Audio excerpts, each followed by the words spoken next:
How's it going? Today I'm talking about Dopey 2027 Marathon 2027. Start here. This is Running to the Castle, a podcast for injury-prone Run Disney runners on a journey to running magical miles. Join me, Dr. Allie, as I share the secrets I've gathered as a runner, doctor of physical therapy, and coach. You'll learn the exact ways I get my clients to the castle strong without feeling broken or held together with KT tape as they cross the finish line. So you may be thinking, Allie, this is way early to be talking about Dopey 2027. Marathon weekend just happened in 2026. And honestly, that's okay if you think that this is too early to start talking about it, thinking about it. In my opinion, it's not. And I had a conversation with some members at Marathon Weekend, and I am going to talk about why it's not too early to get started thinking about this. But now that I've said that, let me give a little recap. So since the last time I recorded, Marathon Weekend has happened. And if you didn't know, I went and I got to watch all of my stronger, faster finisher clients, all my one-on-one clients who were running Marathon Weekend, 10K, half marathon, full marathon. I got to see them each and every day. Unfortunately, I did not get to see the 5K just based on the timing of when I arrived in Florida. I hadn't even planned on going to Marathon Weekend because I didn't do any running. But when it came down to it, a couple of weeks before Marathon Weekend, the stars aligned and I could go down and spectate. So obviously, I got a chance. I'm going to go. And it was so amazing. I am so glad that I did because I got to see my runners run, which was amazing. I got to meet them in person, which was amazing. I got to meet some Instagram followers, some podcast followers. That was amazing. We decided that every race weekend that I go to, we are definitely going to do a meetup because I love the online coaching, the virtual coaching aspect. Absolutely love it. But there is something so magical about being able to actually be in person together. Like, I love the video aspect. I love being able to see everybody every week throughout the training. Stronger, faster finisher, it's about 6 months earlier or longer if you get in earlier from the wait list. And we get to see each other week after week after week. But seeing in person, hugs, I'm a hugger. So getting some hugs, nothing beats it. So thank you so much for coming to the meetup, giving me a nice sweaty hug on the course. I was on Main Street for the half marathon. I was at the starting line and the finish line for the 10K.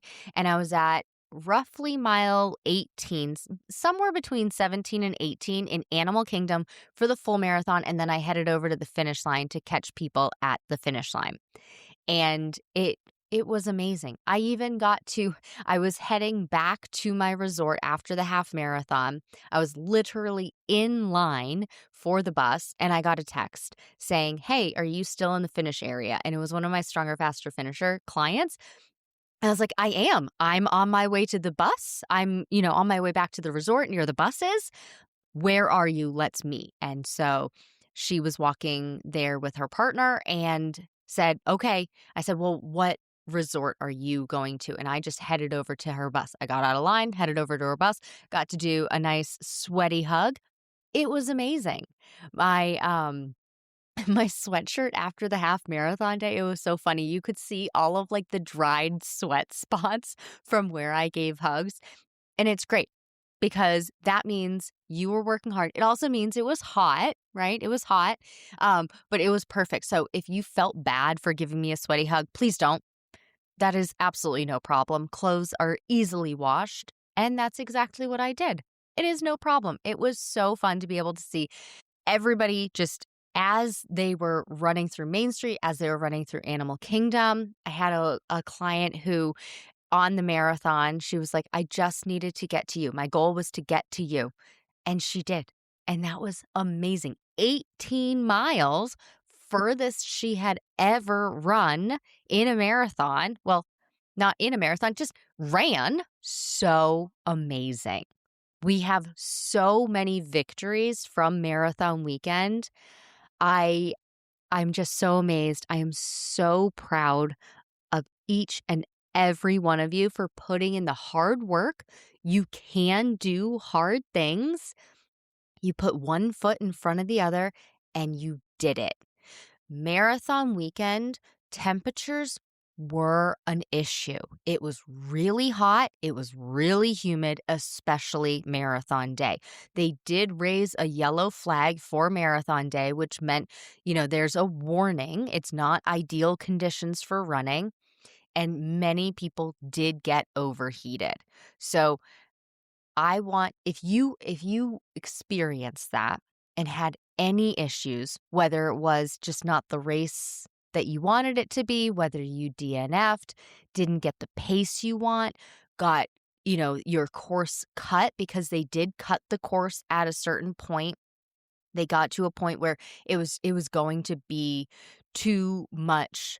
So I heard that the medical team was really overwhelmed. There were so many people that needed medical attention that continuing on at the rate they were going with the heat, with the yellow flag warning and everything like that, they decided it was the best course of action to cut. I think it was right before Blizzard Beach, around maybe 11 o'clock, I think. Don't quote me on that time frame, but that's roughly, if I'm remembering correctly, that's roughly when it happened. And that was for safety. So even if you didn't finish the full marathon because they cut the course short, you still earned that medal. Remember, the marathon, the actual race that you're doing, that is the victory lap of the full 6, 7, 8, 9, maybe even 12 months of training. We're going to get into why that might be 12 months of training. You did hard things week after week after week. One day sometimes doesn't go as planned. And that's okay, because think back to the other non-race day victories, non-pace victories. Are you in a better place now because of the training that you did leading up to this, right? Were you consistent with your training week after week, showing up 3, 4, 5 days a week? How did you change with how you took running as a whole? How are you with your strength training, your stretching, your recovery activities, your fueling, your hydration? Have you learned anything new of that, even if race day didn't go according to plan for whatever reason, especially because of heat? Because we can plan for so many different things. We can plan for being in the last corral. We can plan for having hills, the different types of course. We can plan for how much fuel you need. There are so many things that we can plan for and accommodate. Weather is just something that is out of our control. Sometimes it's too cold. Sometimes it's too hot. Sometimes it's too windy. Sometimes it's too humid. Sometimes it's raining. Sometimes it's snowing. Maybe not in Florida with the snow, but for other races, right? So there are things that are very much out of our control. Did you do the best with what you had in your control, with your training, your fueling, your stretching, your strength training, your costume choices, your shoe choices, right? Let's think about all of these other aspects that may have been a big success. I had my runner who ran her furthest distance ever. She also felt the best after 3 days of racing than she's felt before. She woke up that morning ready to go for a marathon after having done the 22 and change miles, the 5K, 10K, and half marathon. She had fueled better than she had ever done before. She had done a faster half marathon by 4 minutes than she did the previous year after having done the 5K and the 10K. Having an improved time after doing 2 other races, I want to let that sink in what a big deal that is. Now, of course, we don't need to always think pace victories, but this one happens to be a pace victory because normally I recommend going for PRs on races or proof of time on races where it's the sole activity. It's not a challenge weekend. You're not doing 5K, 10K, half marathon, and then full marathon and trying to get your best time or get a proof of time during those races. I recommend doing those as standalone and even doing them in complete ideal conditions. Pick the perfect temperature for you. Pick the perfect elevation for you. Do downhill, right? Like all of those Revel mountain races, those are good ones to get proof of time. As long as they're still not calculated, balanced out. I know for like Boston Marathon qualifying, I do think that they do some math to even the field if you're doing a downhill. I don't know if that's the same for Disney though. I'll look into that. But right, like when we're talking about getting a PR or doing a proof of time, going faster on these races, I recommend those being standalone. So when that happens on a challenge weekend, that's a big deal, especially in those not ideal conditions with the heat, with the humidity, 2 a.m. wake ups, right? Like we can't get away from the 2 a.m. wake ups in Disney. It is a part of life in the Run Disney community. That's the way it is. But that's so that you have the coolest weather and so that you can run through the parks. If they were going to have you start at 8 a.m., it's going to be hotter and it's not going to be through the parks. So I want you to think about all of these different aspects where you had a win this year for this race weekend. And let's think about those, not just dwelling on if it didn't go as well. But if it didn't go the way you wanted it to, or maybe you're new to thinking about doing Dopey or the marathon or something like that, that's what I'm going to talk about now. And at the meetup, I talked to a couple of my Stronger, Faster, Finisher members, and honestly, they may have convinced me to do a marathon. So if you're new here, I have not done a marathon yet. I used to say I never would, but never say never. The thought process has started really trickling in. And they were like, oh, well, do it for Dopey 2027 or Marathon Weekend 2027. Not Dopey. My first marathon is not going to be Dopey. Well, never say never. I might be saying never. I'd like to do a marathon first before going for Dopey. It's really the 4 2 a.m. wake ups in a row. Spectating, getting up all that time each day in a row, woof. That was rough. And I didn't even run. So I can't imagine how I would feel day after day running as well. I am doing Springtime Surprise, so that will give me 3 days of running. Clearly not the same distance, but those 3 wake ups in a row. Anyway, to be determined. But we were talking marathon. And so they said, well, what about Marathon Weekend 2027? And I said, honestly, in this next year, I just don't think I have it in me for all of the training. So that's my first point. If you're thinking about doing Marathon, Goofy, or Dopey for 2027, you've never done them before, and you're like, oh my gosh, it was so amazing seeing everybody at Marathon Weekend. I would love to do that. I really want a Dopey medal. I really want to complete a marathon. The first thing to think about is, can you realistically put in the time for the training? Because to have success for these distances, you need to have that solid base of training. And if you're not sure what that looks like, I'm going to lay it out for you. So I will talk Dopey. I will say Dopey. Keep in mind that my marathon, solo marathon training plan, and my Goofy, which is the half and full marathon, those 2 training plans are the same timeline. They all start June 29th, 2026. That's when the training will start for Marathon, Goofy, or Dopey 2027. Marathon is happening on January 10th, 2027. So June 29th through January 10th. That's a lot of training. So can you commit to that many months of training over and over and over again? And can you commit to the longest long run, the peak week long run in December? Now, I mentioned that one because that's the longest long run you will have. So if you're new to my training plans, I do have free ones on my website. So if you're new to them and this sounds interesting and right up your alley, go ahead to the link in the show notes and you can download the free training plans. You get a PDF and all sorts of information. But I'm going to kind of give you a layout here.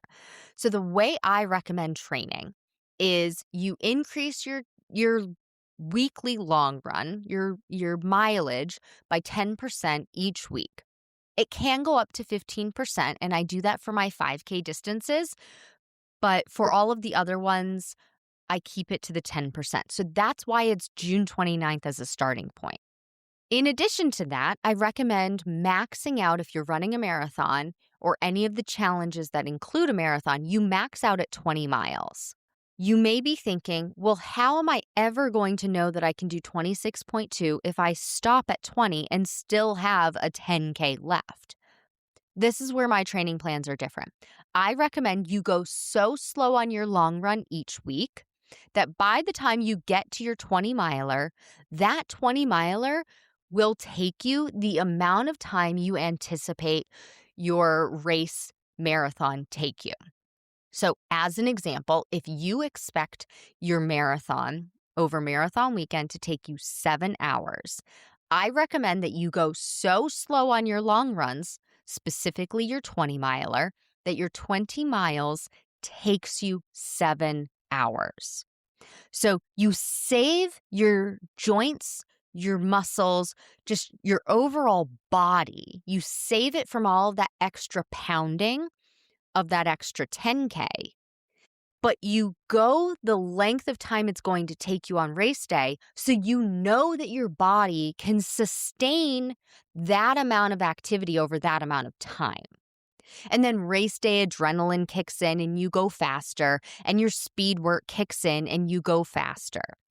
Typically, my runners go about 90 seconds per mile faster on race day, some even faster than that. But that's, in general, what happens. So think about if you are planning to do the marathon, Goofy, or Dopey, that your longest long run is going to happen around December 14th or December 20th. I have to actually look at the calendar to see what that weekend day is. And it's going to take you 7 hours. Can you commit to 7 hours that one day to run your longest long run? And then each week leading up to that, it's 10% less time. Okay, so 7 hours minus 10%, it's the week before, minus 10%, it's the week before, and so on and so forth. So your first long run is 3.1 miles, but you're not going your race pace, even though it's only 3.1 miles. And so let's say your race pace is going to be 15 minutes per mile. Well, a 5K would take about 45 minutes, right? Give or take. But we want it to be about 30% slower. So 45 minutes, let's add another 15 minutes or so, okay, to just round up. So that first 5K is going to take an hour. So your long runs each week are going to take anywhere between 1 and 7 hours. Can you commit to that every week for about 6.5 months? If the answer is no, that's okay. Just know that that's what it's going to take to train for a marathon or one of the challenges that includes a marathon. If the answer is yes, wonderful, great. Now let's talk about the next things that we need To sustain yourself over the course of 6.5 months, you need to make sure that you are doing everything in your power to stay injury-free, to stay consistent, and to stay motivated, right? We don't need to be burnt out, so then we don't want to go run, because even if we start off strong and we train, July is going great, August is going great, September, October, if we burn out by November and December, well, those are critical months of training.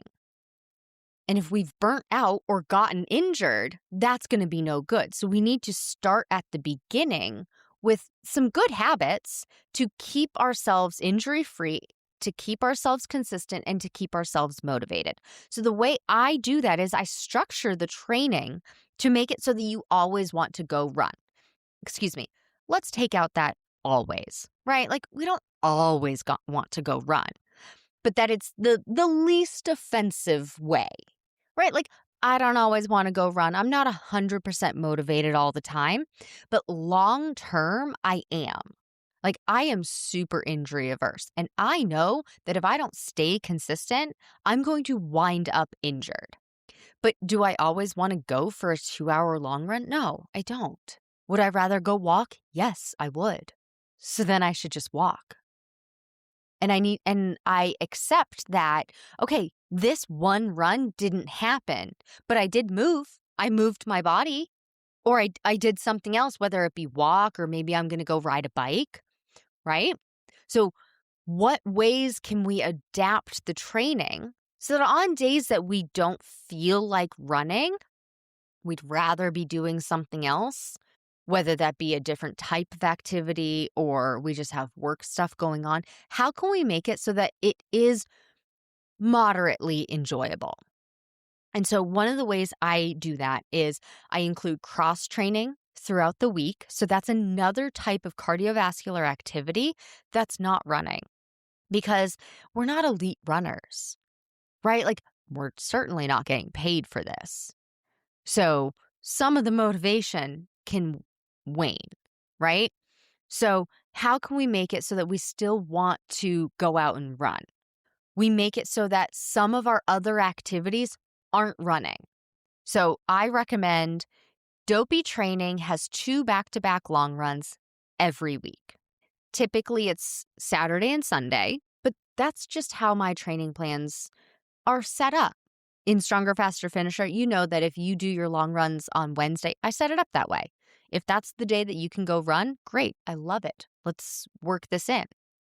But for my standard free training plans, it just says Saturday and Sunday because the majority of the time, that's when we're doing long runs, right? Because a lot of us work Monday through Friday. And so there we go. But just bounce it around. If you do your long runs Monday and Tuesday, just shift everything by a day or two, right? But include the cross training. Well, let me back up. So I said for Dopey, it's 2 back-to-back days. And then I do recommend 2 other days of running most weeks for Dopey. So that means 1 cross training day throughout the week. And cross training is not strength training. Not that strength training is not important. It is important. It's a separate, different activity. Strength training is there to build muscle and power. Cross training is to build heart and lung function. So strength is for your skeletal muscles, your calf muscles, your glutes, your quads, your core, right? Your arms as well. Cross training is for your heart and your lungs.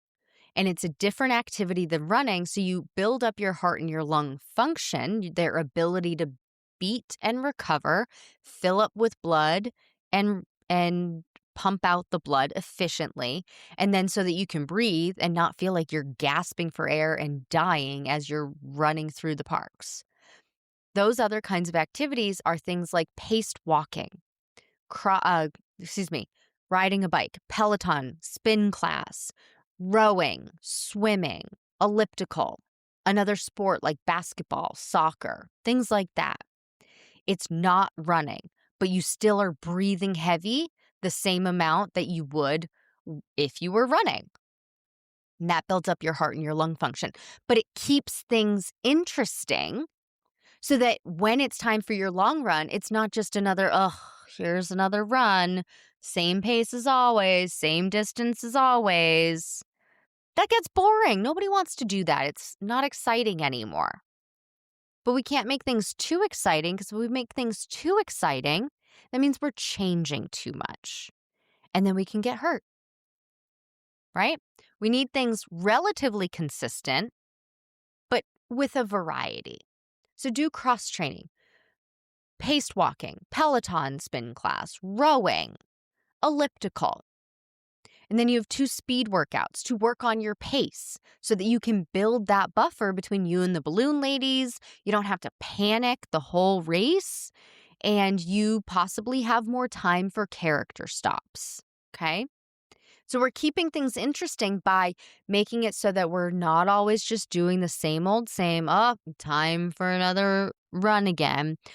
What are we doing today, brain? Same thing as we always do, try and take over the world. Like, we don't want it to be the exact same, but we don't want it to be radically different, because if it's radically different, there's too much thought that needs to go into it, right? Like, oh, what am I going to do today? It's got to be different. Keep me interested. Should I do this one? Should I do that one?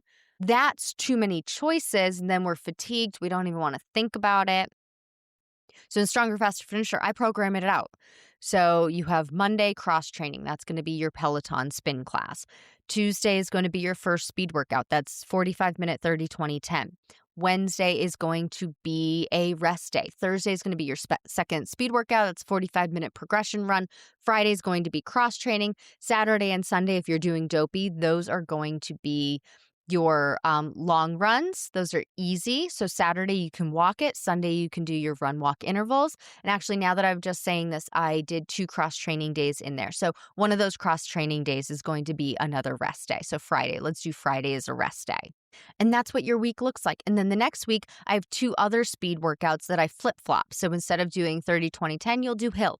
Instead of doing progression, you'll do tempo. And so then it's mildly different. So it's still a little exciting, but it also works your speed in a different way so that you are ready for race day. We can use those different types of speed workouts to incorporate on race day. Like 30, 20, 10, if you went for a bathroom stop and you need to get, make up those 2 minutes of time that you took in the bathroom, well, now you can do 30, 20, 10 for a little bit of time. So you are running a little bit faster, but still doing your run walk intervals, or maybe tempo so that you are changing up your pace throughout the course of the race. Like for my Stronger, Faster Finisher and my one-on-one clients this past weekend, based on where they were on the course, how the course was mapped out, I wrote out how they should be taking the course. So easy miles in the park, moderate pace on the highways, and even a progression run put in there to build a little bit more of a buffer between them and the balloon ladies. Because I had a lot of clients who were starting in F and G corrals, a lot in G corrals. So how can we make this so that you can have a bigger buffer, still enjoy your time, but not feel like you're dying the whole time? So we have mixed up easy and moderate runs in there. Well, how do you know what pace that is? You have to practice it. And so you practice it throughout the different types of workouts. Your speed workouts, you can practice your easy, moderate, and hard. Your long runs are your easy time. Or maybe you're walking some of them. That's fine, because it's about time on your feet when it comes to the long run. And then we're also looking at what your strength training looks like. You're stretching your mobility, practicing your fueling and hydration. If you're looking at doing marathon, Dopey, or goofy, now is the time to think about it, because if you didn't finish this past race, that's okay. But we want to build back up slowly. Maybe it had something to do with your pace. You can use those miles. You've built up all those miles. You've trained to marathon distance. Now, this is very specific if you got swept because of pace, not because you didn't train to the distance. So this is very much about the pace of it. So you've trained to the distance. Let's recycle those miles so we don't lose complete fitness. We can still do some of those miles. And now we really focus on doing pace and speed now. So maybe we rotate between 5, 6, and 7-mile long runs, but we're incorporating working on different ways to get faster. That could be working on what your walking pace is. And it's very interesting. I think I'm going to do a whole separate podcast episode about this, but with my Stronger, Faster Finisher clients who do run walk intervals, I play around with if they run more versus walk more versus run faster, but for a shorter amount of time versus walking faster for the same amount of time. Changing the walking pace, keeping it, let's say, as an example, 30-30 intervals, changing your walking pace to be faster versus changing your running pace at a 15-30 interval. Changing your walking pace was more doable, more sustainable, and actually got you faster in the long run because of it. So, but I'll do a whole separate episode on that. But, we're working on pace and speed if you got swept because of the pace or the speed that you were keeping. And so you can build that up now, January until June. And then when June hits, you start off at a faster pace already. And now you're ready to start into official Marathon Goofy or Dopey training at a faster pace. And so then you're more likely to have success as opposed to just waiting right now and just waiting. You know what? I'm going to give myself a lot of time off. I'm going to start picking back up in June when official Dopey training starts. I'm going to let myself recover, rest so that I'm full of energy when June comes around. That actually will work against you if you take all of this time off. Now, I'm not saying don't take any time off. Maybe in the next couple of weeks, we're just walking, keeping things up just walking wise. That's okay. And then we hop back into some training maybe in the beginning, like the first week or two of February. So then we've had some time off, recovered, and then we get back into it. And then also stretching and mobility. If you got cramps, that could be caused by muscle being too tight. It can also be caused by fueling and hydration deficiencies. So there are multiple reasons for that. Recovery tactics, things like that. It's important to make sure that you're working on each of these things at least a little bit from the get-go, because you want it to correspond with and correlate to how much you're training.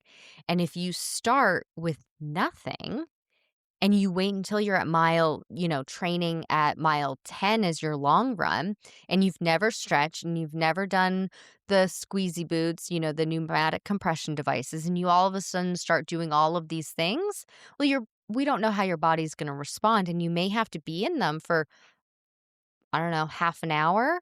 And how's your body going to respond for that versus if you started doing it starting at just a 5K distance, maybe you're only in it for 10 minutes and your body acclimates and gets used to it. So it's not too early to start thinking about Marathon Dopey and Goofy. Even though it is January 2026, that's a whole year away. You can segment your training in different ways to best prepare for a marathon. That's a year away. You can do it avoiding injury. You can do it while staying consistent and staying motivated that entire year. Please take what you've learned in this episode and use it to adjust your strategy for your RunDisney race training. It's not about doing more. It's about doing the right things in the right balance so you can finish strong, not broken. And if you want personalized guidance specific to your race, your injury history, your running background, and your goals, that's exactly what we do inside Stronger, Faster Finisher. You'll get step-by-step instructions and a proven system to help you train smarter from start to finish. Join the waitlist today to be the first to know when it opens next. That's all for now. Talk to you soon.